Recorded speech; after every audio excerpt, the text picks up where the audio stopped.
الله الرحمن الرحيم والصلاة والسلام على أشرف المرسلين سيدنا محمد وعلى آله وصحبه أجمعين. Assalamu alaikum wa rahmatullahi wa barakatuh. Encore une fois, un grand merci à vous, à cette institution, tous ceux qui ont été cités dans l'ordre. Toujours difficile dans la parole protocolaire de se souvenir de tous. Donc je répète après mon prédécesseur, tous ceux qui ont été cités, un grand merci. En l'occurrence fraternel, chaleureux et institutionnel de la même façon. C'est un retour ici, je me souviens, quand je suis rentré dans la salle, je me suis souvenu que effectivement j'étais déjà venu là, on me l'avait dit, mais c'est la salle qui m'a rappelé le souvenir de ma présence ici. Et donc on m'a demandé de traiter d'un sujet qui est assez sensible, celui de la cohésion sociale, avec cette idée que la cohésion sociale est une garantie de l'union d'une nation et en même temps de son développement. Le problème avec des sujets comme ceux-ci, c'est que parfois, quand on les met en face de soi, on se dit la cohésion sociale, ce sont des sujets qui nous paraissent toucher des institutions, des États et des groupements et moins le citoyen. Et pourtant, c'est une erreur. Et c'est ce que j'ai envie de faire aussi, c'est que tout au long du parcours de l'intervention de ce soir, ce n'est pas simplement d'espérer ou d'attendre ou de déterminer ce que des institutions, des partis devraient faire, mais également de se rendre compte comment les conditions de la cohésion sociale, les raisons qui pourraient mettre à mal la cohésion sociale se transforment en responsabilité des citoyens à votre niveau, au niveau individuel comme au niveau collectif. Donc le but, c'est de poser la question, non pas dans le constat de ce qui manque, mais dans la nécessaire responsabilité de ceux qui agissent au niveau de la société, car une société, qu'est-ce que c'est? C'est un corps constitué de membres, d'individus, des femmes et d'hommes, avec des institutions, avec des corps constitués et qui vont déterminer la cohésion sociale. Donc prenez plutôt cette intervention comme un message de responsabilisation, non pas comme un message à des observateurs passifs du Maroc qui passent devant eux et qui pourraient manquer de cohésion sociale, et eux seraient simplement les observateurs de ce qui manque et non pas les acteurs des déficiences. Parce que s'il y a un manque de déficience, s'il y a un manque de cohésion sociale quelque part, c'est qu'il y a une déficience chez les acteurs. Oui. Donc s'il n'y a pas suffisamment de cohésion sociale au Maroc, c'est à cause des Marocains. On est bien d'accord, on a bien compris nos responsabilités. C'est ça, c'est à ce niveau-là que j'aimerais mettre les choses, donc vous le traduisiez en termes de responsabilité. Ce que j'aimerais faire seulement en termes d'introduction, c'est que quand on parle de cohésion sociale, il faut qu'on s'arrête un petit moment sur ce que l'on entend par cette notion. Parce que c'est une notion en termes de sociologie, en termes de sciences politiques, qui n'est pas toujours très très simple, et on n'entend pas toujours les choses de la même façon. Elle est complexe parce qu'elle est multidimensionnelle, elle joue à plusieurs niveaux. Oui, elle joue à plusieurs niveaux. Elle n'est pas simplement la cohésion sociale entre des membres, comme je l'ai dit, mais entre des tendances, des groupements et différents types d'appartenance. En fait, la cohésion sociale, c'est harmoniser les appartenances. Mais les appartenances ne sont pas simplement individuelles, elles ne sont pas simplement politiques, elles sont de diverses natures. Première des choses qu'il faut dire, on parle de cohésion sociale quand on s'est mis d'accord sur une chose, c'est que les relations interpersonnelles, comme les relations entre les partis, comme les relations entre les corps constitués, sont déterminées par un état de droit. C'est-à-dire elles sont régulées par le droit. Oui. Ça c'est important, il nous faut un droit. C'est vrai que nous ne sommes pas des animaux, mais la particularité des animaux sur nous, c'est que les animaux ont souvent intégré à leurs instincts des régulations qui leur permettent de vivre ensemble. Oui. C'est-à-dire que quand vous voyez les fourmis, observez souvent les fourmis, pour deux raisons. D'abord pour les fourmis, parce que, non, vraiment, je rigole pas. Moi j'ai le souvenir de l'observation des fourmis, de l'harmonie de ce que leurs instincts les amènent à vivre. Et parce que le Coran vous en parle. Oui, pour deux raisons. Observez les fourmis en se souvenant de Dieu, et observez les fourmis parce que dans l'instinct de ce qui a été créé, il y a quelque chose qui est une autorégulation, une régulation instinctive. Or, nous, ce que nous avons fait en tant qu'être humain, c'est que nous avons à réguler par la conscience et la raison ce que l'instinct donne par la nature et la création. Nous, on a le fait. Donc, quand on parle de cohésion sociale, on parle d'abord de corps constitué d'état de droit. L'état de droit, c'est comment on va établir des règles qui vont constituer notre façon d'être. Pourquoi je dis ceci? Parce que parfois, il y a surdétermination du droit et parfois il y a absence de droit. On aimerait une cohésion sociale où le droit n'est pas, ça ne va pas. Il nous faut réguler les choses. Parce que ça aussi, ça va être important. Il faut que le droit soit un droit qui soit un droit inclusif. Je vous dis ceci parce que toutes les sociétés du monde sont aujourd'hui en face de la nécessité d'affirmer l'état de droit, mais en même temps, l'état de droit est problématique. Parce que souvent, les articles du droit ne sont pas problématiques par leur substance, mais par la façon dont elles sont lues. Et je dis souvent, quand vous êtes et vous sentez que vous appartenez au même corps social, dans la cohésion sociale, vous lisez le droit pour intégrer votre partenaire à l'ordre du droit. Mais quand vous vous sentez en danger dans la cohésion sociale, par un élément qui peut être exogène, qui sort, vous allez utiliser le droit contre sa présence. En d'autres termes, l'un des éléments qui doit être la condition de la cohésion peut devenir un des instruments de la tension, suivant comment on lit le droit. Et ça, c'est un élément que nous, on est en train de vivre en Occident, quand certains utilisent le droit pour sortir des citoyens de leur citoyenneté. En fait, le droit qui devrait intégrer devient un droit qui exclut. Il était inclusif, il devient exclusif. Donc vous voyez bien que tout, en fait, peut être utilisé dans un sens comme dans l'autre. Mais ce que je dis aujourd'hui, dans la définition de l'état de droit, c'est que l'une de ces conditions, c'est la régulation. Et il nous faut un droit qui régule. Parce que nous sommes capables du pire en tant qu'être humain.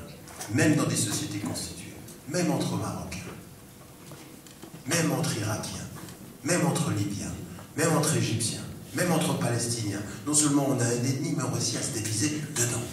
Et des fois on se dit on n'a même pas besoin d'ennemis pour nous diviser nous-mêmes. Ça c'est...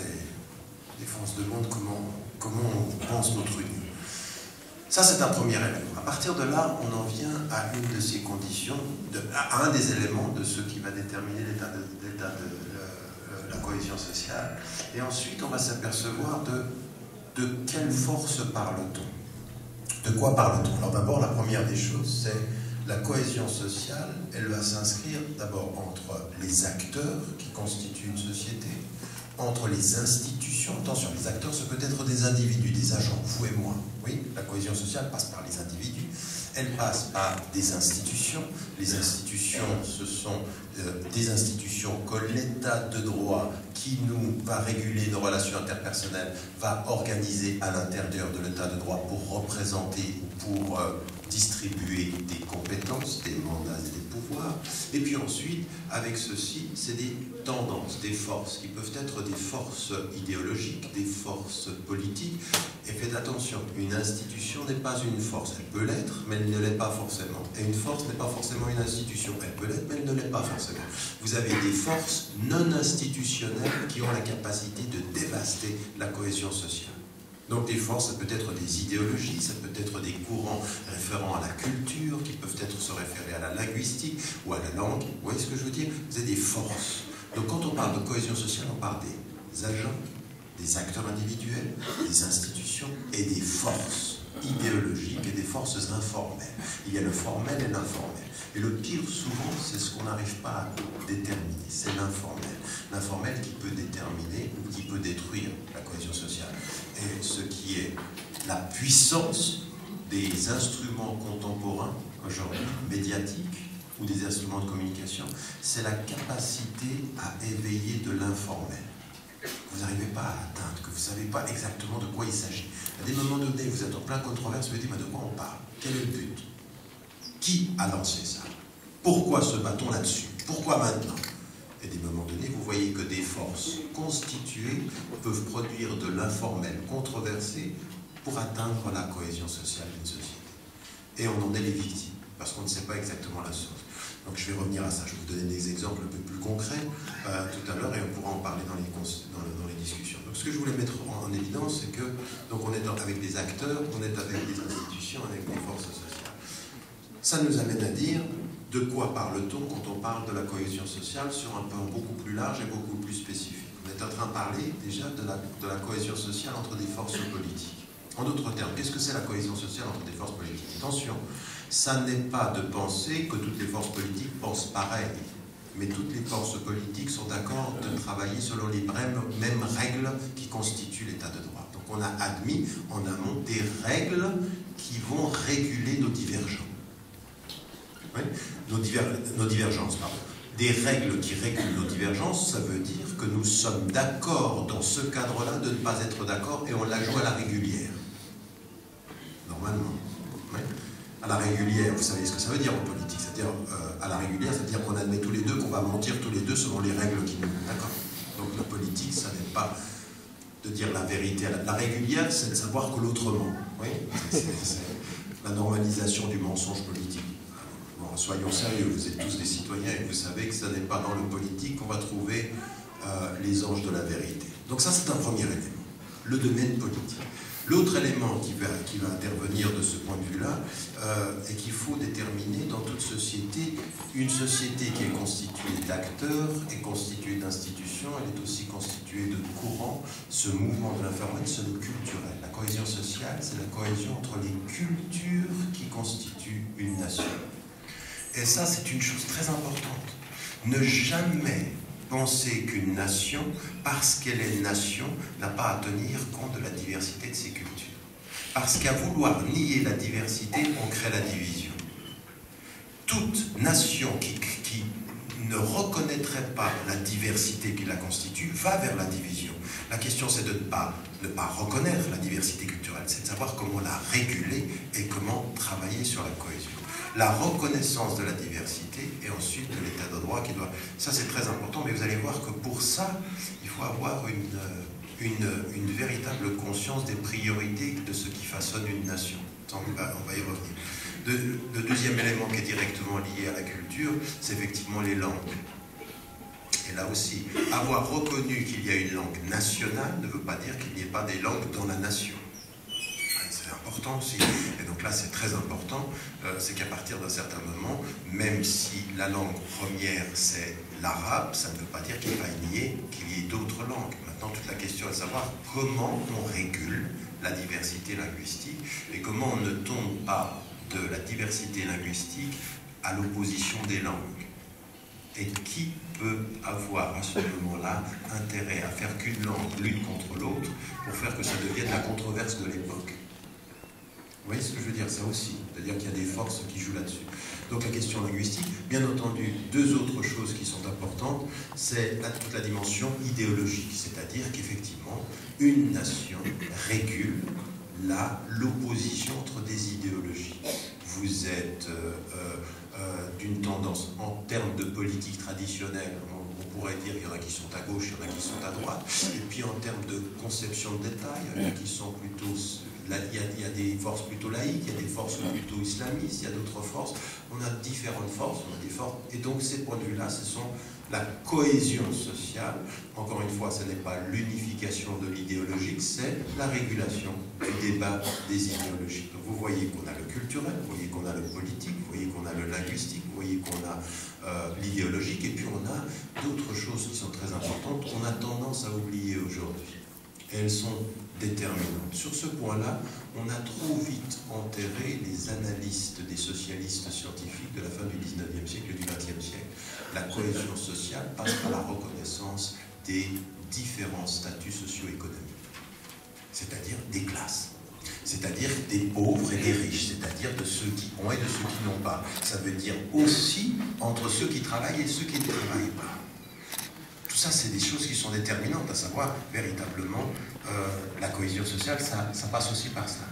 Dernier élément qu'il faut mettre en évidence, la cohésion sociale, c'est aussi un moment de faire très très attention à une chose, ça n'est jamais de penser la cohésion sociale uniquement entre les citoyens de l'État, mais entre les citoyens, les résidents et les migrants. Très important, parce que ça a aussi un élément capital, la force de déstabilisation du résident ou du migrant ou par les citoyens de la présence du perçu étranger. Oui, et vous le savez, regardez ce qui est en train de se passer partout en Occident, les grandes controverses qui créent jusqu'à la division sociale par la façon dont on parle de l'immigré.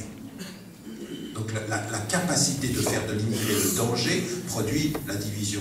Donc un discours peu clair sur le résident ou l'immigré produit la division des citoyens ou des forces politiques. Donc on est là aussi dans une 6e catégorie dont il faut tenir compte. On est d'accord? Ça, c'est ce dont on parle quand on parle de cohésion sociale, avec ce que sont les acteurs, les institutions et les tendances. Et donc, on se pose la question, une fois qu'on a dit cela, c'est très très beau, et on se dit bien, on veut la cohésion sociale. Nous sommes donc d'accord que la cohésion sociale, c'est un idéal. On est d'accord. Donc on n'est pas ici du tout dans une idée que c'est acquis. La cohésion sociale est à acquérir. Elle peut être mieux acquise dans certains domaines, à acquérir dans d'autres. Elle est un idéal. Il faut lutter en permanence. La cohésion sociale, c'est le combat de tous les jours d'une société, d'une nation, et en particulier de l'État qui gère le projet national. Donc c'est un combat permanent. Et donc chacun d'entre nous doit être impliqué dans ce travail-là, comme nos institutions. Qu'est-ce qui peut aujourd'hui être... quelles sont les forces qui peuvent travailler contre la cohésion? Ça, c'est ce qu'il faut se poser comme question. Et ce que l'on sait aujourd'hui, c'est qu'il y a des forces internes et qu'il y a des forces externes. Alors, quand vous voyez aujourd'hui au Maroc ou quand vous voyez en Afrique du Nord, souvent, on passe son temps à croire qu'on a établi la cohésion interne en réussissant à déterminer la culpabilité d'un agent externe. En d'autres termes, nous sommes divisés à cause d'eux. Ça, on est des champions, nous. Hein. C'est l'Occident, et puis la France. La France est la société. Ça, c'est souvent la déresponsabilisation des acteurs. Parce qu'il y a deux voies. D'abord, Ben Ami avait raison. Ben Ami avait raison quand il disait « Nous avons été colonisés parce que nous étions colonisables. » Et moi, je reprendrai ceci. Nous sommes divisés parce que nous étions divisables. Donc, si quelqu'un réussit à nous diviser, c'est qu'il a touché là où c'était possible. Donc il faut se rendre compte que les forces qui peuvent mettre à mal la cohésion sociale sont internes d'abord, elles peuvent être externes ensuite, et les forces extrêmes vont s'appuyer sur les forces potentielles internes pour le produit. Donc la question, c'est toujours de commencer par soi pour se dire qu'est-ce qui ne va pas dans notre projet national qui ne nous permette pas, en l'occurrence, de réaliser cette espérance ou de réaliser ce projet de la cohésion sociale. Il faut que, de ce point de vue-là, on se pose la question. Alors, on commence de façon positive. Quelles sont les conditions d'une cohésion sociale? Et il y a une chose qui est importante. Le droit ne suffit pas. Pourquoi? Parce que c'est l'interprétation du droit qui va poser un problème. Et quand vous avez dit l'interprétation du droit, vous dites que la première des conditions de la cohésion sociale, c'est le dialogue. C'est-à-dire le dialogue national. Le dialogue entre ces différentes forces, c'est-à-dire on a accepté la régulation par le droit, maintenant il faut la gérer par le dialogue. Et le dialogue, qu'est-ce que c'est? Comprenez-moi bien, le dialogue, c'est d'abord, pour toutes les forces en présence, l'écoute. L'écoute, c'est-à-dire la capacité à écouter les autres tendances. Reconnaître qu'on est un acteur, reconnaître qu'on est dans un parti politique, reconnaître quand on est dans un mouvement idéologique, reconnaître qu'on fait partie d'une institution, cette reconnaissance-là, elle est là de fait. Mais elle ne permettra la cohésion sociale que quand, en reconnaissant que l'on est, on reconnaît que d'autres sont.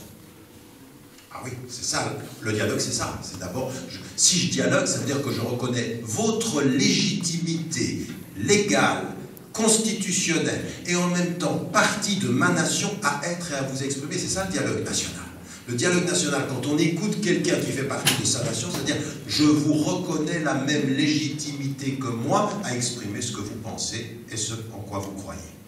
C'est déjà une formidable position dont vous allez voir que c'est de ce qui va détruire la cohésion, la cohésion sociale, c'est ça. Donc il y a un premier élément, c'est dites-moi quels sont les espaces de dialogue d'une société et vous verrez, et je pourrai savoir si on va vers la bonne voie, est-ce qu'on va vers le véritable. Là où il y a dialogue institué, un dialogue construit, un dialogue qui n'est pas simplement le dialogue informel, non, le dialogue ce sont des espaces constitués par le droit ou par les institutions où l'on se parle, où l'État, où le pouvoir entend le peuple, où le peuple s'écoute, où les institutions s'échangent, où les idéologies se confrontent, des espaces de confrontation qui peuvent être les médias, mais qui peuvent être d'autres espaces. Les médias jouent un rôle très important dans la cohésion sociale. Elles devraient être des espaces où l'on dialogue, pas simplement où l'on confronte dans la controverse. Attention, le dialogue constructif ici est nécessaire. Il faut aussi se rendre compte, des fois on a envie de dire aux médias, il ne faudrait quand même pas que vous oubliez que vous êtes des citoyens comme nous. Oui, vous n'êtes pas des observateurs de nos disputes, vous êtes des citoyens, et ça veut dire que vous êtes aussi partenaires de notre construction. Que des journalistes se rendent compte que vous avez la responsabilité d'être partenaire dans la construction, pas simplement de l'observation des problèmes. Parce que c'est vrai, les médias ne parlent que des problèmes. La nouvelle, c'est une mauvaise nouvelle. Oui, une bonne nouvelle, c'est pas vraiment une nouvelle. Et ça, c'est la nature des médias. Mais le journaliste est un citoyen. Et donc, sans qu'il couvre uniquement les mauvaises nouvelles, il faut qu'il accompagne la construction du projet national. Ça, c'est une responsabilité de journaliste majeure. Parce que le journaliste n'est jamais qu'un journaliste. C'est comme un médecin. Un médecin n'est jamais qu'un médecin. Un médecin est un citoyen. Il doit comprendre le fait de servir la santé comme servir la société. C'est la même chose, il est dans ce même projet national. Donc on comprend ici que les choses commencent à développer, ou devraient développer dans notre conscience, des responsabilités. Donc je disais le dialogue et l'écoute. Deux choses sur lesquelles j'aimerais insister, c'est que ce qui va être nécessaire dans la cohésion sociale, c'est qu'on détermine que on n'est pas simplement ici parce qu'on est mu par la même règle, ou qu'on respecte la même règle. Il y a quelque chose de beaucoup plus profond que ça dans la cohésion nationale, dans la cohésion sociale et nationale. Dans la cohésion sociale, c'est qu'on doit non seulement savoir et avoir l'intelligence, mais le sentiment et la conviction profonde que nous avons des intérêts communs. La cohésion sociale par le sentiment, la conception de nos intérêts communs, même dans nos divisions. Parce qu'en fait, tous les partis politiques, quand ils s'opposent, ils disent tous quoi au peuple? Nous sommes pour vos intérêts, nous défendons vos intérêts, donc nos intérêts communs. On a une autre vue sur les intérêts, mais au bout du compte, on parle tous des intérêts, mais selon différents points de vue. D'accord? Certains parlent de nos intérêts, c'est surtout les leurs qui comptent. Mais bon, ça c'est la politique. Mais on est en train de parler ici des intérêts communs. La cohésion sociale, c'est la capacité de faire passer dans le discours social cette idée que nos intérêts sont communs et qu'il faut que nous les réalisions. Ça veut dire la loi commune défendant les intérêts communs. Et ça se situe comment? Ça se situe avec une autre idée qui est fondamentale aussi, c'est que, en fait, si nos intérêts sont communs, la cohésion sociale passe par cette conviction que notre futur est commun, qu'on n'a pas le choix. Oui, c'est ce que je dis souvent à la France. Je dis, vous le voulez ou pas, de toute façon on va vivre ensemble. Donc il faudrait peut-être mieux qu'on commence à vivre bien ensemble. Oui. Au Maroc, vous devriez dire un peu la même chose. Que tu le veuilles ou pas, quel que soit ta langue, quelle que soit ta culture, quel que soit tu parti, tu sais quoi, mon fils, ton fils, ta fille, ma fille, on va vivre ensemble. À moins de s'exiler ailleurs, tu veux ça? Non, c'est pas dans notre intérêt commun. Vous avez suivi? Le futur commun, l'intérêt commun et la régulation. Donc à partir de ce moment-là, il faut qu'on se rende compte de ça. Mais ça, c'est pas rien ce que je suis en train de dire. Ça doit être très profond, ancré dans la conscience, dans la dignité de la citoyenneté, c'est-à-dire de comprendre, attendez, nos intérêts communs, notre futur commun, comment est-ce qu'on va vivre ceci ensemble? Ça veut dire que intimement et personnellement, ça doit se nourrir. C'est pas simplement intellectuel, c'est du ressenti, c'est un sentiment d'appartenance, c'est une conception fondamentale de ce futur. Tout ça, ce sont des éléments qui vont être déterminants par rapport à la cohésion sociale et donc à la cohésion nationale et à la possibilité de nous unir malgré nos divergences et nous développer malgré nos différents points de vue. Un développement commun malgré la diversité des points de vue sur le développement. Voilà ce dont on parle. Maintenant, qu'est-ce qui peut aller à l'encontre de ça? Et vous allez voir pourquoi toutes les philosophies, toutes les spiritualités, et tout ce que l'on comprend dans l'étude du pourquoi, dans l'étude de ce pas que vous devez faire en arrière par rapport à votre engagement. Il faut faire attention. Il y a des gens, je dis souvent, il faut être un acteur, il ne faut pas être un agité. Oui. Un agité, c'est quelqu'un qui peut avoir des conceptions, mais il n'a plus la perception large. Il ne voit plus les choses avec de la distance. Il n'a plus la distance critique. Il ne réfléchit plus, il agit, et parfois c'est l'action qui le fait réfléchir, et des fois tellement il agit, il réfléchit mal. Il réfléchit trop vite. Il réfléchit dans la vitesse. Le pas en arrière est important, et c'est pour ça, à partir d'un certain moment, que vos références philosophiques, vos références religieuses devraient être des instruments qui vous permettent de prendre la distance et poser les bonnes questions par rapport à ce qu'il faut éviter et ce qu'il faut promouvoir. Qu'est-ce qui peut aujourd'hui produire une division dans la cohésion sociale? Qu'est-ce qui peut être? Quels sont les éléments? On va en citer 5. Si j'en ai 5, 6. 6.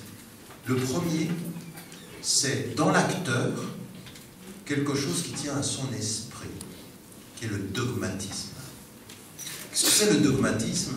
C'est l'acteur qui rentre dans le débat public et qui pense qu'il a raison et que parce qu'il a raison, ben l'autre a tort. C'est la pensée binaire. Oui, la pensée dogmatique en politique, elle ne peut pas, vous ne pouvez pas être dans la cohésion sociale si vous avez un esprit dogmatique. Parce que par nature, l'esprit dogmatique est un esprit qui divise. Il divise le corps social. Parce qu'il entre en disant, mais j'ai raison, de toute façon j'ai les solutions. Quand vous entrez dans le débat avec un esprit dogmatique, vous entrez en disant à tous ceux qui vous interpellent, en l'occurrence, ben, écoutez-moi, puisque j'ai raison. Cet esprit dogmatique-là, il peut venir de plein de raisons.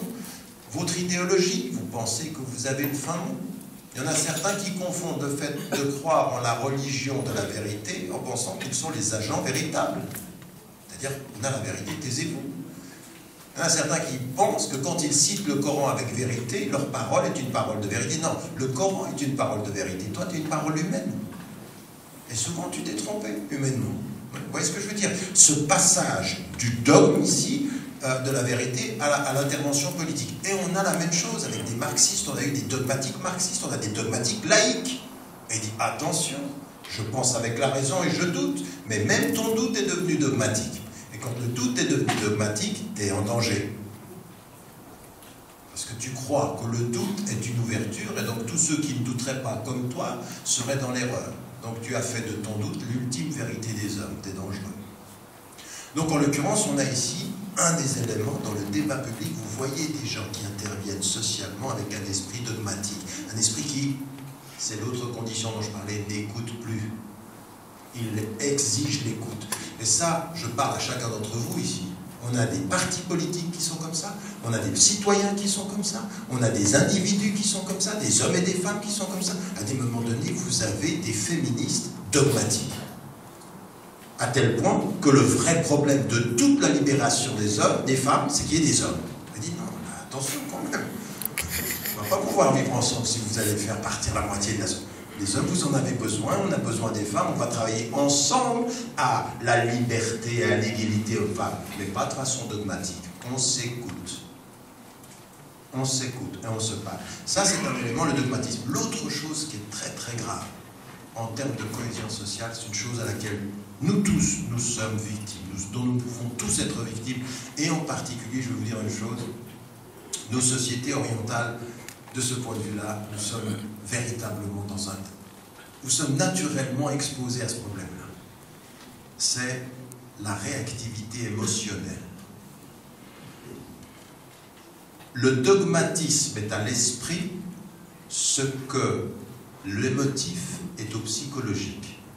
Le dogmatisme de l'esprit, c'est penser qu'une seule... Le psychologique, quand il est pris par l'émotif, il ne réfléchit plus, il n'est plus à même d'écouter. Le dogmatique n'entend pas parce qu'il a la vérité. L'émotionnel n'entend pas parce qu'il est pris par l'émotion. Il est pris par une espèce de controverse. Vous avez remarqué, à un moment donné, on rentre dans des controverses, on a envie de dire aux gens, mais calmez-vous, de quoi vous parlez?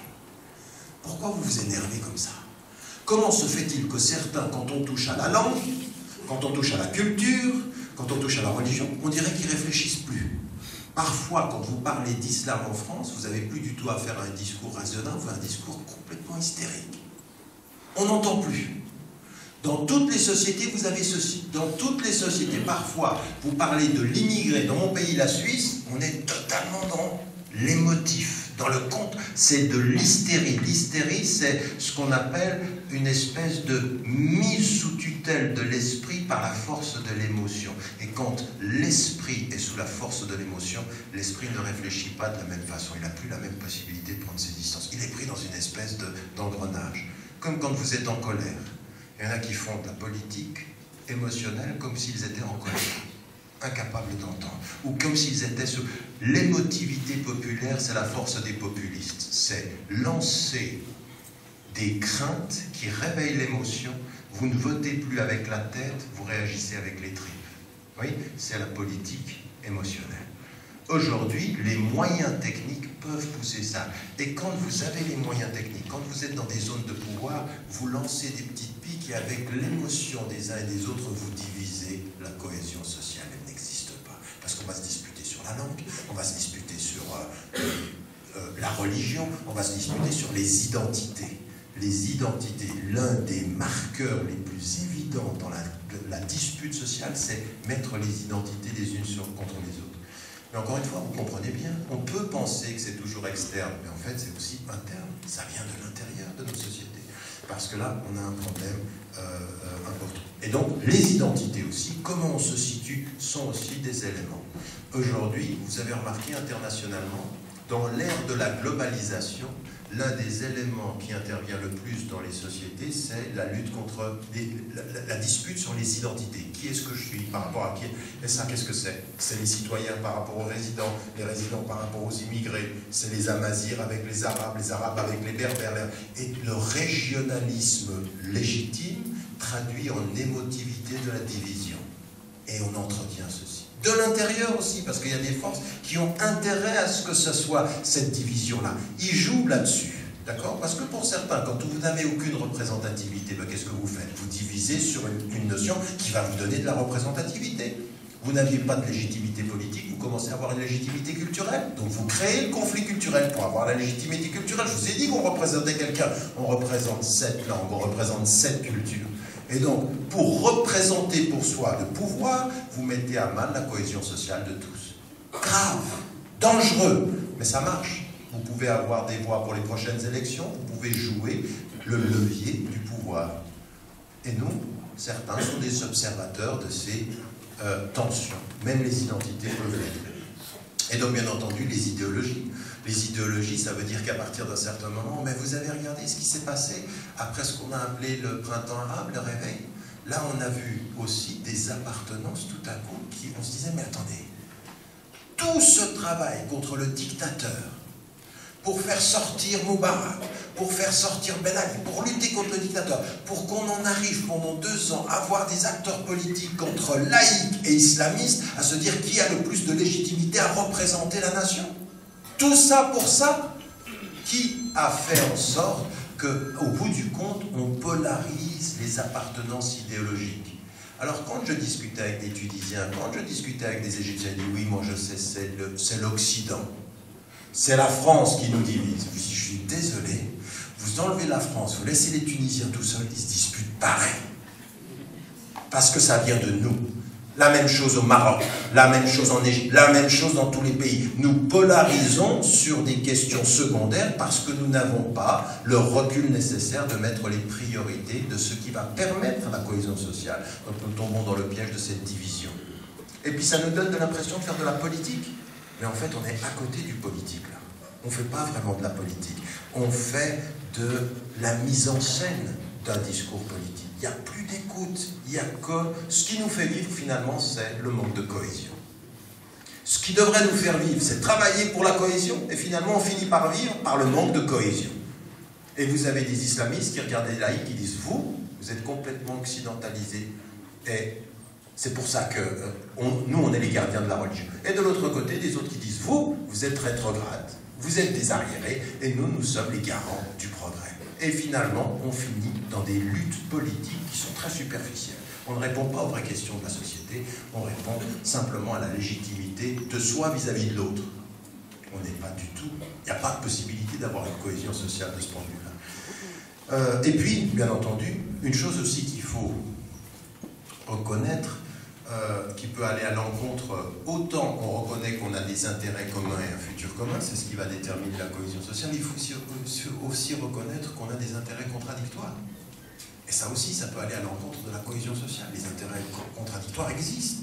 C'est-à-dire on protège des intérêts économiques, on protège des intérêts idéologiques, on protège des intérêts politiques, on protège des intérêts géostratégiques. Ces intérêts-là peuvent aller à l'encontre. Et ça, il faut le reconnaître. C'est-à-dire, c'est pour ça que la cohésion sociale est toujours à remettre sur le plancher. Parce qu'il y a des intérêts contradictoires qui constituent une société et une nation. Entre les forces étatiques, entre les forces sociales, entre les forces nationales, entre les forces internationales. Tout ceci peut aller à l'encontre de la cohésion sociale. Une fois qu'on a dit les conditions, et une fois qu'on regarde qu'est-ce qui peut mettre à mal, là maintenant on en vient à nos responsabilités. Qu'est-ce qu'il faut faire? Parce que tout ça c'est bien joli, voilà, merci du tableau, c'est pas fameux. Parce qu'on se reconnaît tous dans ce que je viens de dire. Je veux dire, où vous viviez, vous dites, oui, j'ai l'impression que je vois quelque chose qui s'apparente à ce que je vis, au Maroc ou dans n'importe quel pays. Maintenant, ce qu'il faut se dire, nous, du point de vue de l'acteur, du point de vue de l'institution, comme du point de vue des tendances politiques, comment est-ce qu'on peut travailler à une cohésion sociale qui, effectivement, sera la garantie d'une union nationale acceptant la diversité des tendances des acteurs et des institutions, et d'un autre côté, également du développement commun, qui est notre futur commun, qu'on le veuille ou non, nous avons à vivre ensemble. Donc une fois qu'on a dit ça, on a posé ceci. Première des choses qui est déterminante, c'est qu'au bout du compte, un des éléments, autant la loi va réguler les relations interpersonnelles, autant ce qu'on attend des acteurs citoyens, des acteurs politiques, hommes ou femmes, des institutions, comme de toutes les tendances, c'est qu'elles aient des principes. C'est le principe qui régule la cohésion sociale, c'est-à-dire qu'à un moment donné, il y a des principes éthiques, il y a des principes de comportement. Si on a une loi commune, il faut avoir une attitude de principe. Ce qui fait perdre la cohésion sociale, c'est quand les tendances perdent leurs principes et qu'elles agissent sans principe, dans une sorte d'immoralité ou de manque d'éthique politique et sociale. Et c'est pour ça que c'est ce que je vous disais tout à l'heure. À un moment donné, on a envie de dire il n'y a pas de cohésion sociale si la société ne se pose pas la question de son référentiel. Au bout du compte, c'est quoi vos principes? Vous cherchez quoi? Alors moi, que quelqu'un vienne vers moi me dise je suis laïque, ou qu'il me dise je suis islamiste, ou qu'il me dise je suis marxiste, ou socialiste, ou je suis de droite, d'accord, tu es ce que tu veux, mais il y a une chose sur laquelle on se met d'accord. Est-ce qu'il y a des principes dans ton comportement politique, oui ou non? Est-ce que nous agissons ensemble sur la base des principes ou uniquement en oubliant tous les principes? Est-ce que dans ta logique, tous les moyens sont bons pour la fin? Ou est-ce que les moyens doivent être aussi éthiques que la finalité? Et c'est pour ça que si j'avais une chose à dire, dans une société, quand on a une référence éthique, dans une société majoritairement musulmane, où il y a des chrétiens, où il y a des juifs, dans une société où il y a une diversité, ce qui va permettre aux chrétiens, aux juifs, aux musulmans, aux athées, aux agnostiques de vivre ensemble, c'est quand même un référentiel de principes qui ne soit pas simplement la loi, mais qui soit des normes de comportement. On doit avoir des principes. Pourquoi? Parce que ce sont ces principes-là qui vont nous permettre de nous entendre, de nous écouter, des principes du comportement. Ce qui s'appelle dans les corps de métier la déontologie. Il y a des choses qu'on fait, il y a des choses qu'on ne fait pas. Oui? Pourquoi on doit dire ça? Parce que parfois, on peut, jouant sur la loi, produire de la corruption. C'est-à-dire, c'est pas complètement illégal, mais c'est corrompu. C'est un système qui est légal et pas éthique. Donc, à un moment donné, chaque nation doit s'occuper de son référentiel pour savoir quels sont les principes. Donc, ce qui peut nous permettre de nous mettre d'accord, c'est les règles du dialogue, c'est en même temps des principes sur lesquels on fonde la dignité humaine. Par exemple, vous savez, moi j'ai tellement été interpellé en Occident sur la question de la citoyenneté que j'en étais arrivé à dire il y a 6 principes qui régulent un cadre démocratique. Et je faisais référence surtout à cette idée que, comme Européens de confession musulmane, je voulais mettre en évidence qu'on était citoyens. Je disais l'état de droit, puis ensuite donc l'état de droit, le suffrage universel, la citoyenneté égalitaire de tous les citoyens, quelle que soit sa couleur, quelle que soit sa religion. Ensuite, je disais le fait d'être mandaté. Quand un élu est élu, il l'est pour un certain nombre d'années, ensuite il doit revenir vers les électeurs. Puis ensuite, je disais la séparation des pouvoirs, c'est-à-dire le pouvoir exécutif, législatif, etc. Et puis, ensuite, la séparation des autorités. Il n'y a pas une religion qui impose dogmatiquement sa référence, il faut une pluralité, donc une séparation de ce point de vue-là, mais une séparation claire entre des autorités, une autorité qui peut venir par le bas, c'est le principe de la démocratie, puis une autorité que chacun se choisit, et ça, le top. Et puis je discute justement avec Edgar Morin, que vous citiez tout à l'heure, il me dit, mais il manque quelque chose dans ton raisonnement. Et moi, ça a été un tremblement de terre quand j'ai entendu ce qu'il a dit. Je dis, mais s'il a tellement raison, je suis tellement bête d'avoir oublié ça.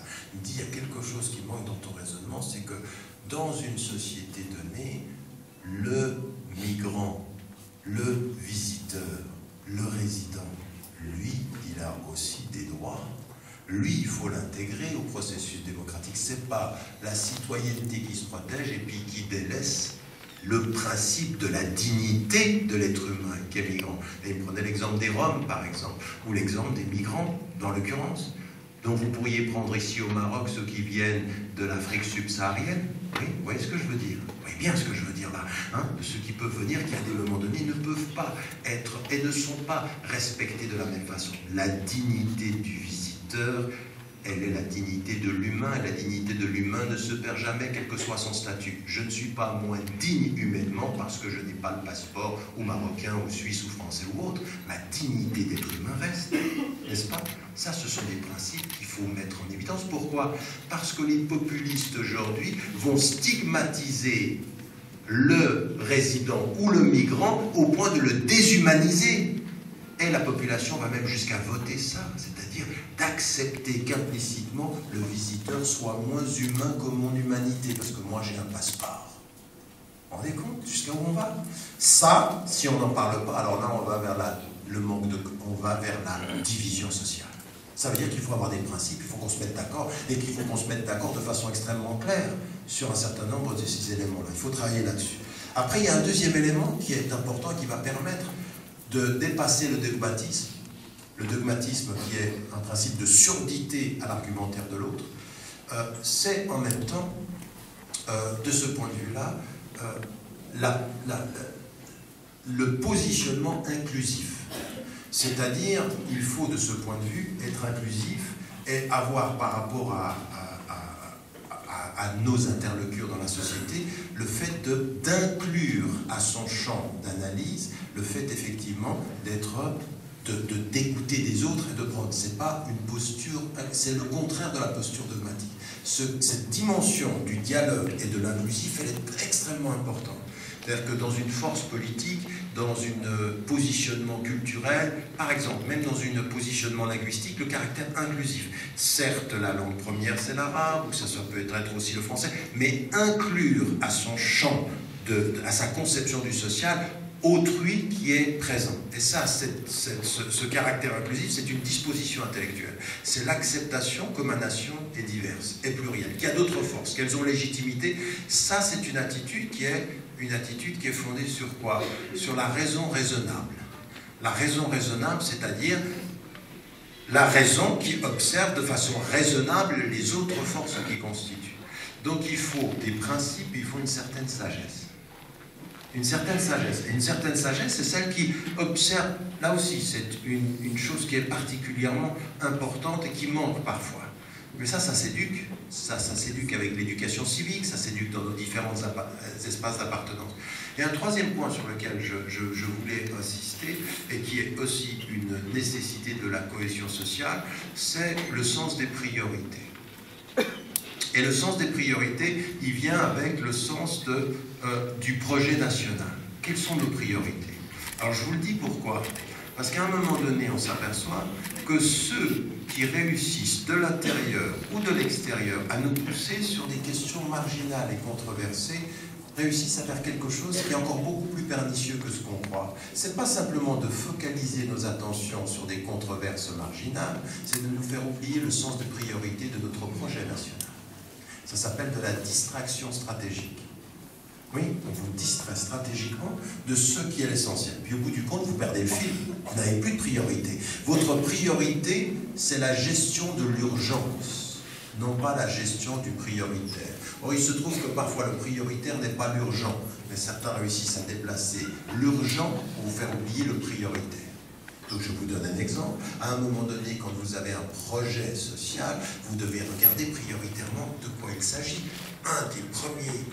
Une des premières sphères. Regardez ce qui s'est passé encore une fois dans le monde arabe. Quand on a eu l'urgence de la polarisation entre laïcs et islamistes. Ça nous a fait oublier quoi? Ça leur a fait oublier quoi? 1. La lutte contre la corruption. 2. La justice sociale. 3. L'éducation. 4. Les structures, la réforme des structures sociales et politiques. 5. Le modèle économique. Tout ça a été oublié pour une tension qui a été alimentée de l'intérieur, d'abord de l'intérieur et utilisée de l'extérieur. Bien sûr qu'elle a été utilisée de l'extérieur, mais d'abord elle était de l'intérieur. Donc il y a des forces qui jouent avec ça. Pourquoi? Parce que quand en politique, vous ne savez pas gérer les priorités, bah faites de l'urgent. Oui.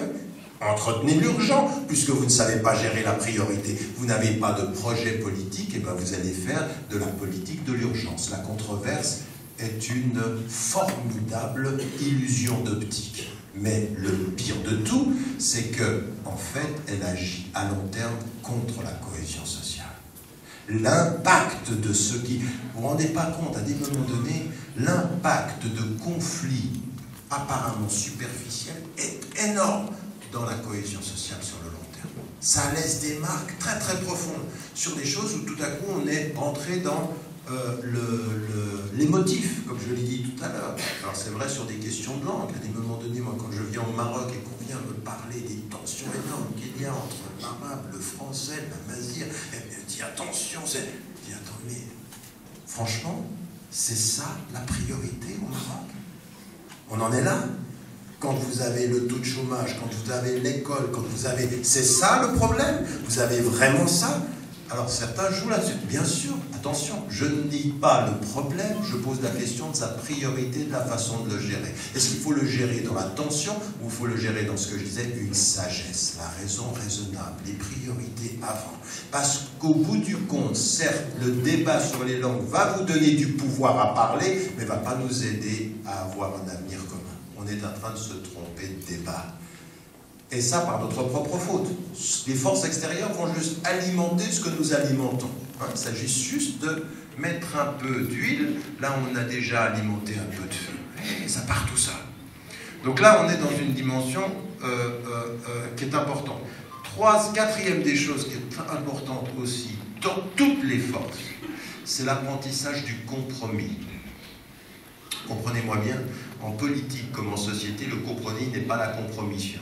Le compromis, c'est avoir compris de là où on se trouve que la position de l'autre était légitime et qu'il fallait de ce point de vue-là trouver un point d'accord. Oui. Et pour ceux qui ont une mémoire de la tradition musulmane de Sulh al-Hudaybiyah, Sulh al-Hudaybiyah, c'est un chef-d'œuvre du compromis.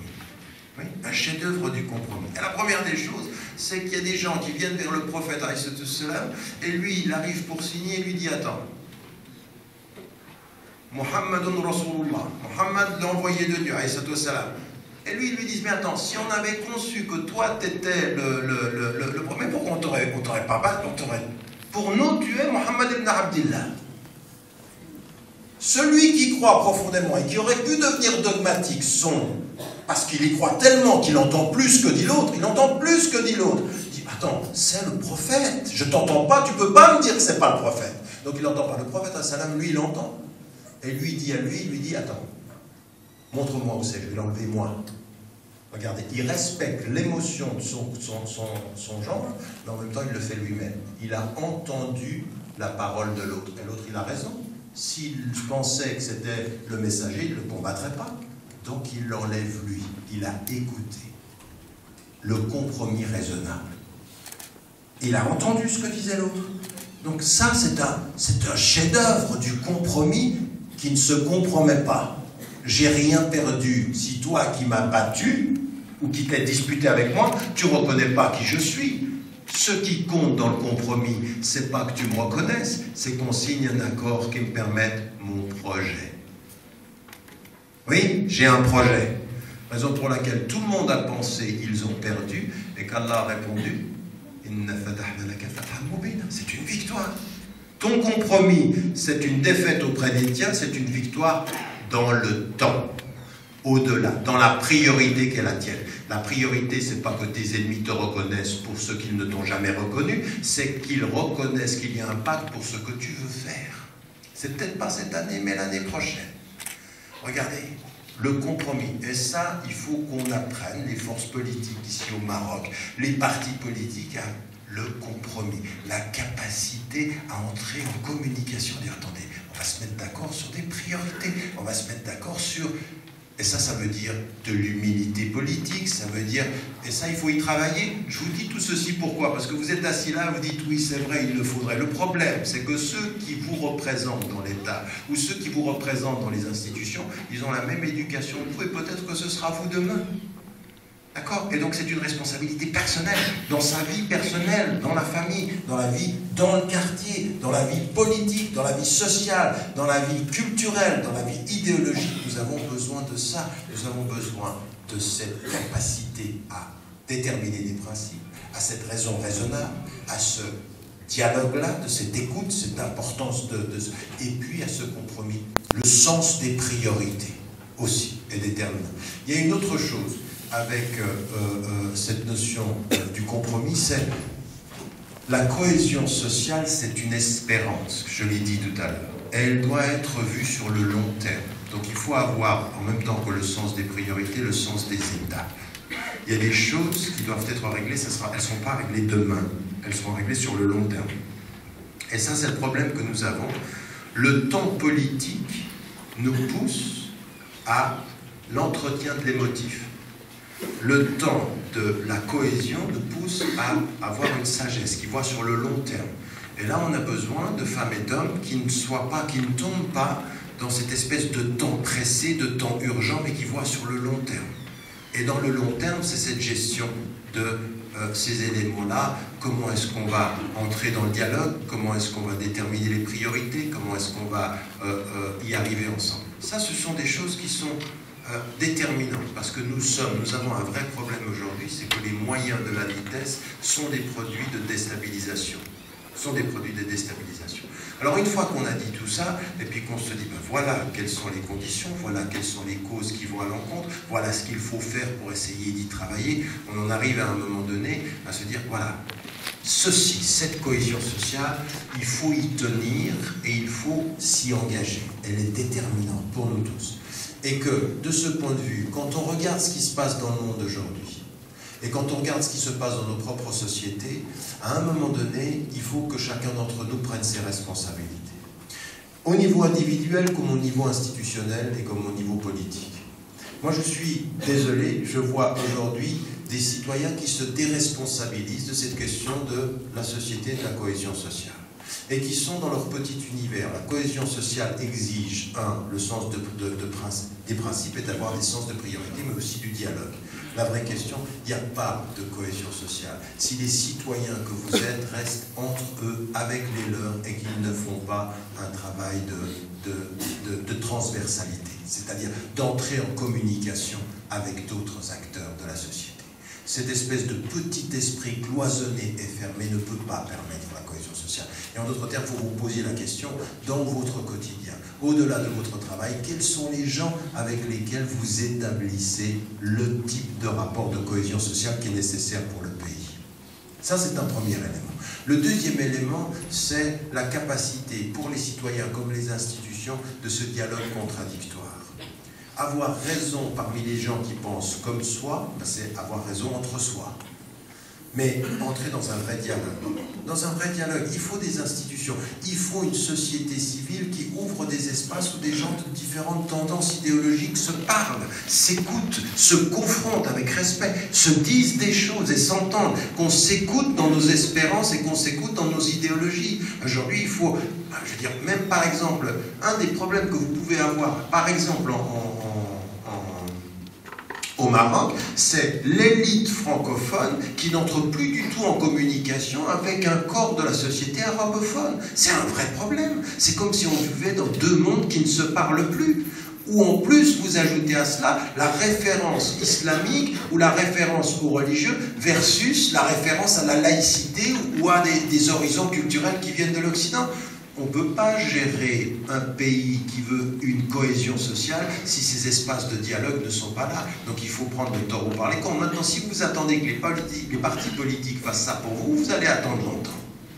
Parce que les partis politiques, en l'occurrence, ils ne vont pas le faire. Ce n'est pas dans leur intérêt même. Parce que parfois, la justification de leur engagement politique, c'est le fait qu'ils aient une relation avec une certaine partie, un segment de la société.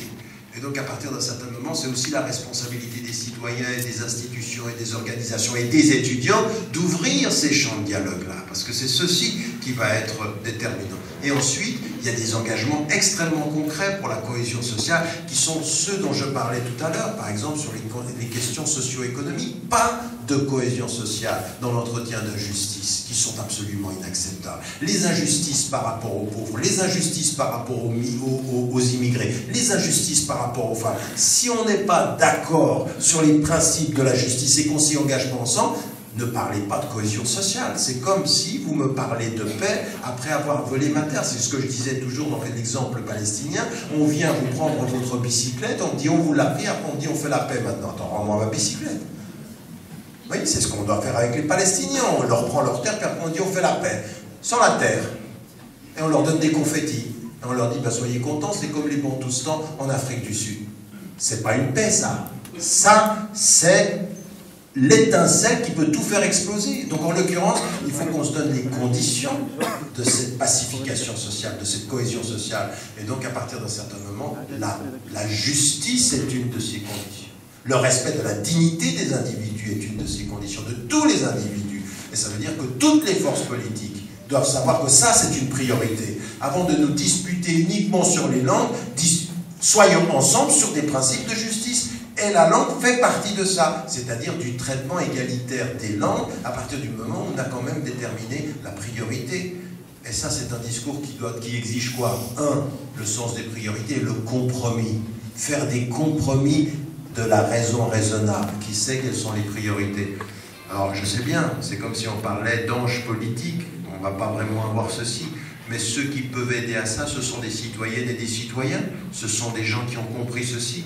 Et si moi j'ai compris une chose de toute la référence, de toute la tradition musulmane, s'il y a une chose qu'elle m'a enseignée, c'est ça, c'est qu'à un moment donné, la gestion de la diversité, la gestion des langues, la gestion des cultures, le sens des priorités, la vision longue, la sagesse, une espèce de pondération dans les jugements, de pondération dans la maîtrise des émotions et du sens des priorités, c'est-à-dire par quoi on commence, mais toujours avec une chose, l'ouverture. Moi, je crains beaucoup ceux qui se réfèrent à l'islam, qui est une religion d'ouverture, eux avec un esprit fermé. Ça, c'est dangereux. C'est-à-dire que quand on parle d'une religion d'ouverture, l'esprit fermé, on a fermé l'ouverture. Oui, on a fermé ce que c'était. On a fermé la capacité d'interagir avec les autres.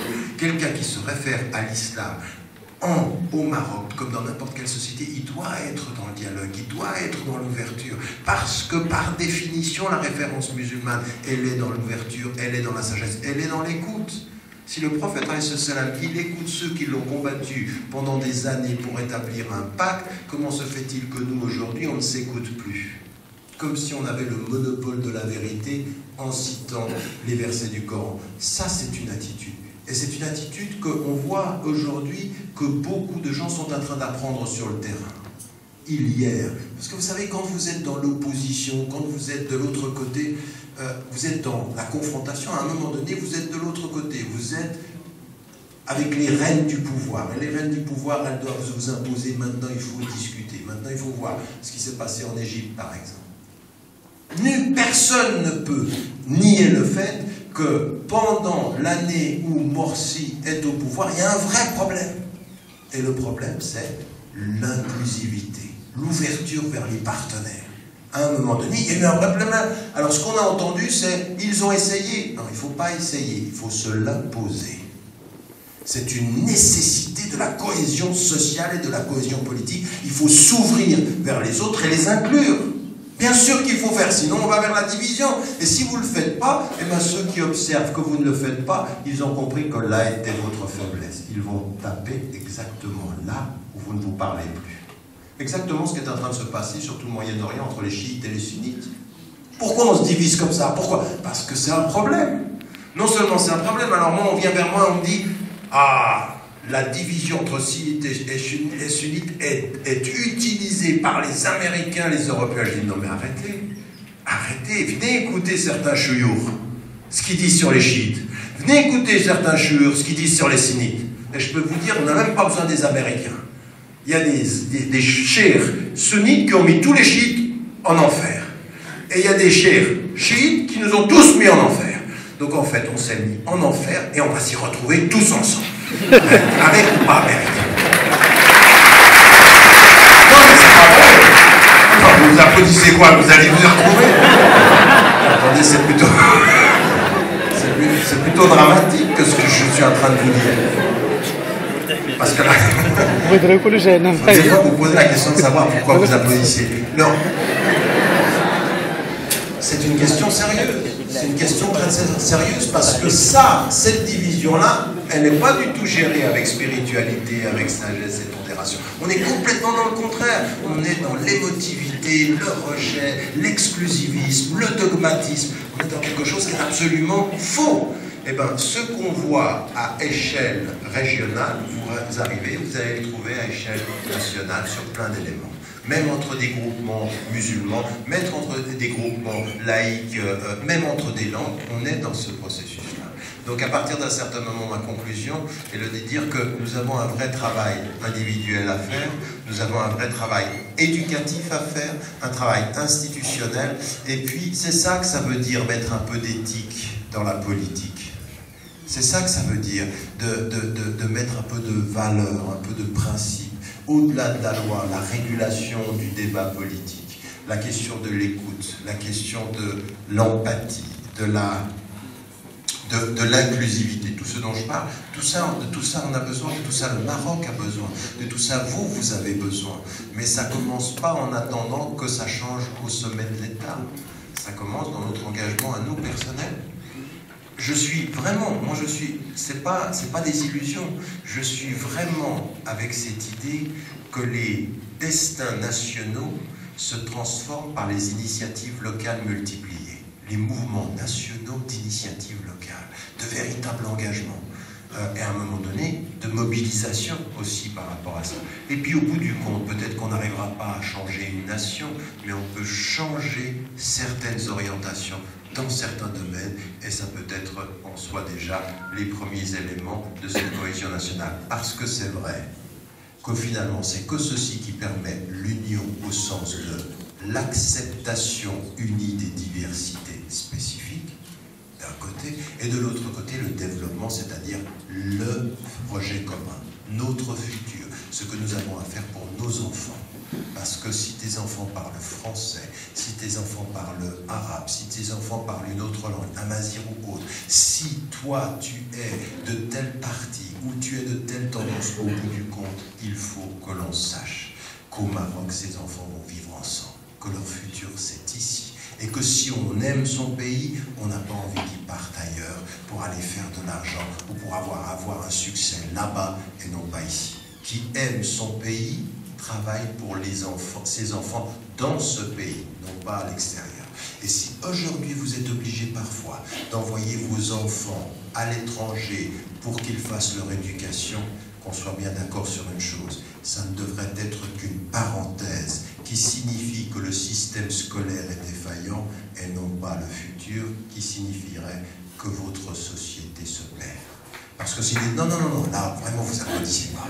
Si les enfants marocains, non mais c'est sérieux ça, si les enfants marocains, pour réussir et avoir des diplômes, partent et ne reviennent pas, au bout du compte, votre volonté de leur réussite, à eux, ça n'est pas votre appartenance pour la réussite du Maroc. Parce qu'il faut qu'ils reviennent. Parce que c'est là que ça se passe. Et que si ça, il faut qu'ils... C'est ça, non? Je ne sais pas si vous avez... Et si vous êtes parents d'enfants du Maroc, c'est pas pour qu'ils finissent leur vie éduqués, salariés là-bas. Ou alors, je ne sais pas, vous travaillez pour vos enfants contre le Maroc. Mais c'est bien ça qu'il faut vous poser comme question. Quand vos enfants partent, quel est le message avec lequel ils partent? Pour qu'à un moment donné, ils se disent, j'ai compris que ma responsabilité était de revenir. Alors, de tous les pays d'Afrique du Nord, vous êtes le pays aujourd'hui